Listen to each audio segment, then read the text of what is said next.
Voilà, bonjour à tous mes frères et mes sœurs du groupe. Ce matin, je suis heureux de pouvoir commencer une fois de plus la journée avec vous dans la présence du Seigneur. Parce qu'il est bon encore de se nourrir ensemble de la parole du Seigneur, de passer encore un moment dans sa présence dès le matin. Parce que dès le matin, nous n'avons pas donc les soucis de la journée, le problème et tout ce qui va avec. Nous sommes disposés. Et je crois que le matin est le meilleur moment pour pouvoir adresser à Dieu nos besoins, nos prières, nos suggestions, pour lui faire connaître. C'est la Bible qui le dit, que dès le matin, nous devons élever la voix vers lui et lui exposer tous nos problèmes.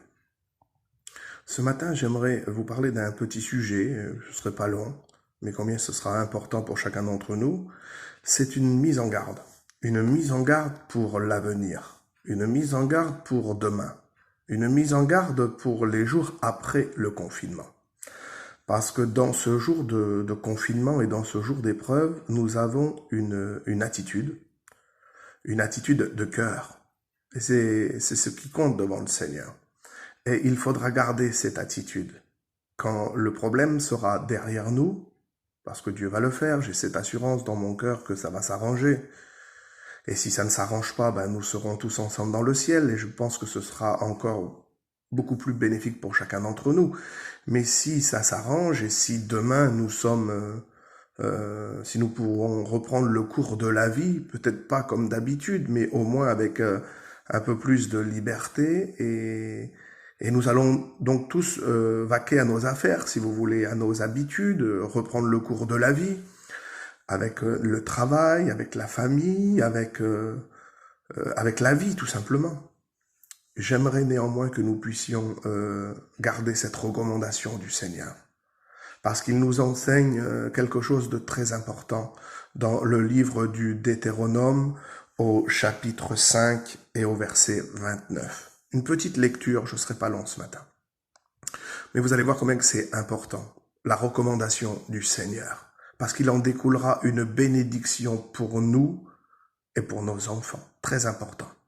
Ne pas négliger cette parole ce matin.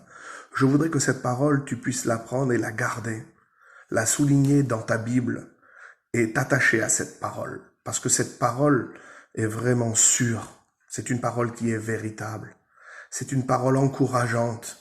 C'est une parole qui nous donne de l'espérance pour notre avenir. Que Dieu nous bénisse. Écoutons cette lecture. Livre du Deutéronome, chapitre 5 et verset 29.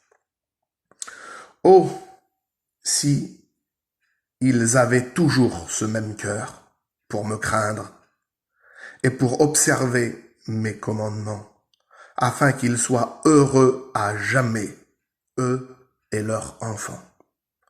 Tu veux être heureux? Tu veux prospérer? Tu veux être béni? Ce que tu es en train de vivre, tu veux que ça dure avec Jésus? Alors il faut que tu gardes le même cœur. Je refais la lecture, elle n'est pas longue.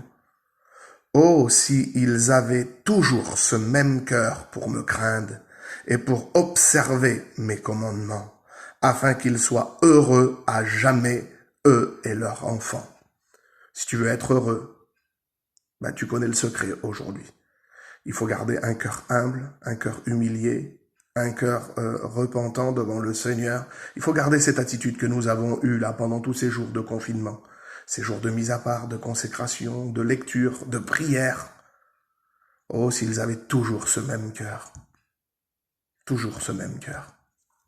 pour me craindre. Parce que depuis plusieurs jours, la crainte est dans nos cœurs. Depuis plusieurs jours, nous avons crainte du lendemain. Il faut que nous vivons tous les jours de notre vie avec cette crainte. Non pas cette crainte d'avoir peur de sortir ou de tomber malade, mais cette sainte crainte de lui déplaire. Cette crainte de ne pas être à la hauteur, cette crainte de ne pas le servir correctement. Ayons cette crainte dans nos cœurs. Oh, s'ils avaient toujours le même cœur et cette crainte. Écoutez, c'est formidable. Pour observer mes commandements, observe la loi du Seigneur, observe la Bible, médite-la jour et nuit pour agir fidèlement selon ce qui est écrit. C'est alors que tu auras du succès, dit le livre de Josué, et que tu réussiras. Et alors tu seras heureux, toi et tes enfants à jamais. Je pense qu'il y a une belle récompense dans cette parole. Exécutons-la et Dieu nous bénira. Je vous remercie mes frères et mes sœurs. Que Dieu vous bénisse dans cette journée. Ne craignez rien, il a vaincu le monde.